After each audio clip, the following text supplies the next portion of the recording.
अस्सलाम वालेकुम वरहमतुल्लाहि वबरकातुहू। लेसन नंबर 2 स्टार्ट करे थे हमने। उसमें मैंने आपको 6, 7, 8, 4 से स्टार्ट करी थी। सवाल नंबर 4, 5, 6, 7, 8, 9, अभी 9वां आखिरी है। ठीक है, 9वां क्वेश्चन जो सवाल जो है वो आखिरी है। एंटीबायोटिक्स क्या है, इसे लेते वक्त क्या क्या एहतियात बरतनी चाहिए। पहली चीज़, एंटीबायोटिक्स होती क्या है, तो मैं आपको बता दूं। एंटीबायोटिक्स 1929 में जब अलेक्जेंडर फ्लेमिंग एक बीमारी फैलाने वाले बैक्टीरिया का बीमारी फैलाने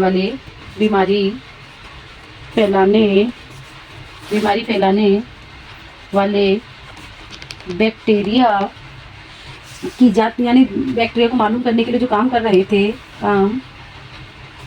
तो उन्होंने क्या देखा, जो एक कल्चर प्लेट थी उस पर एक दिन क्या हुआ कि फफूंद लग गई, यानी छोटे छोटे स्पोर्ट्स ये बजरों के रूप में जो है इस तरह एक कल्चर प्लेट थी, इस पर काम कर रहे थे।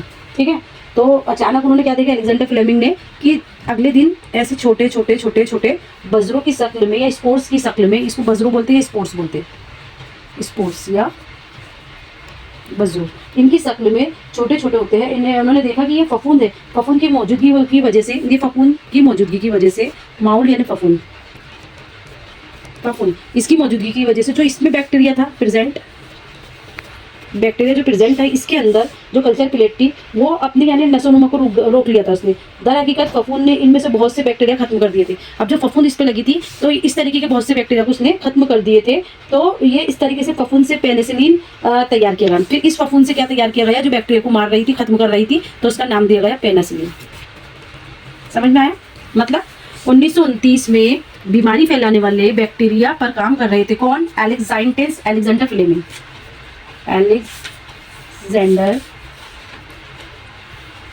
फ्लेमिंग। तो अलेक्जेंडर फ्लेमिंग जो है काम कर रहे थे।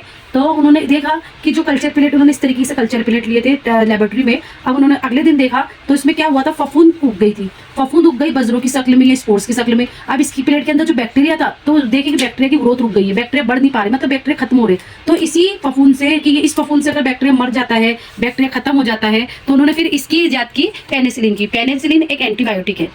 क्या है? एक एंटीबायोटिक है। मतलब जो बैक्टीरिया का खात्मा करे उसको एंटीबायोटिक बोलेंगे। जैसे बैक्टीरिया को खत्म कर रहा है तो उसको बोल रहे हैं हम एंटीबायोटिक्स। और जो वायरस को खत्म करेगा उसको बोलेगा एंटीवायरस। समझ में आ रही? जो वायरस को खत्म करता है, मार डालता है, वो एंटीवायरस। जो बैक्टीरिया को खत्म करता है, मार डालता है बैक्टीरिया को, एंटीबायोटिक्स। आप एंटीबायोटिक्स, आप जैसे कि जो भी बीमारी फैलती है, जैसे मवेशियों में पोल्ट्री फॉर्म में गिजा में मिला के एंटीबायोटिक्स मिलाई जाती है ताकि जानवरों में खुरदजुआ के इन्फेक्शन को रोका जा सके। ठीक है, पौधों में भी लगने वाली बीमारियों पर काबू पाया जा सकता है इनके जरिए। अब एहतियात बोल रहे हैं, यानी इस तरीके से सवाल में पूछा आपसे एहतियात क्या करना चाहिए एंटीबायोटिक से। आप अपनी मर्जी से किसी भी प्रकार की एंटीबायोटिक्स का इस्तेमाल ना करें। डॉक्टरी सलाह के हिसाब से ही, मशवरे के बाद ही आप एंटीबायोटिक्स लेना है, कितनी लेना है, क्या लेना है, सब डॉक्टर के हिसाब से आपको लेना चाहिए। और जितना कोर्स बोले उतना उसको मुकम्मल करना चाहिए, ताकि आपकी सही खुराक लेने से क्या होगा कि अगली मर्तबा जब आपको कोई एंटीबायोटिक्स लेने की जरूरत पेश आए तो ये ज्यादा कारगर साबित हो। जैसे कि मतलब तुम्हें इतनी एंटीबायोटिक्स लेना है, डॉक्टर ने बोला इतनी 3 रोज की 5 रोज की एंटीबायोटिक्स आपको लेना है, तो लेना ही है, ताकि इस तरह का बैक्टीरिया अगर आपके जिस्म में इन द फ्यूचर अगर आपका आ जाता है तो वो इस बीमारी पर काबू पा सके। ठीक है, और अपने मन से भी नहीं लेना चाहिए, क्योंकि आपको नहीं मालूम कि जो बीमारी हुई उसके लिए एंटीबायोटिक लेना जरूरी है या एंटीवायरस। मतलब कौन सी बीमारी बैक्टीरिया से हो रही, कौन सी वायरस से, डॉक्टर को मालूम रहता है। इसलिए आपको डॉक्टर से सलाह लेकर एंटीबायोटिक्स का इस्तेमाल करना चाहिए। और एंटीबायोटिक्स जो है वो आपकी क्या करती है, पौधे मुदाफत को बढ़ाती है। आप एंटीबायोटिक्स भी डॉक्टर की सलाह से इसलिए लेना चाहिए। जुकाम, नजला, फ्लू में क्या होता है कि ये वायरस से होती है। जुकाम, नजला और फ्लू, इसमें एंटीबायोटिक का इस्तेमाल नहीं किया जाएगा। इसमें किया जाएगा, इन तीनों में क्या किया जाएगा, एंटीवायरस का इस्तेमाल किया जाएगा। एंटीवायरस, क्योंकि वायरस से होता है ना, तो जो वायरस से बीमारी होती है उनको क्या बोलेंगे, उनके लिए क्या यूज किया जाएगा, एंटीवायरस। और जो बैक्टीरिया से बीमारी होती है उनके लिए क्या यूज किया जाएगा, एंटीबैक्टीरिया, एंटीबायोटिक। तो इस तरीके से डॉक्टर को मालूम रहता है किस बीमारी के लिए किस चीज का इस्तेमाल किया जाना चाहिए। और मैंने आज ये लेसन पूरी तरह कंप्लीट कर दी हूँ, और मुझे यकीन भी है कि आप लोगों ने इसको वीडियो को अच्छे से देखा होगा और आपको याद भी हो जाएगा। ठीक है ना? अगर कुछ पूछना है तो कमेंट बॉक्स में पूछिए। ठीक।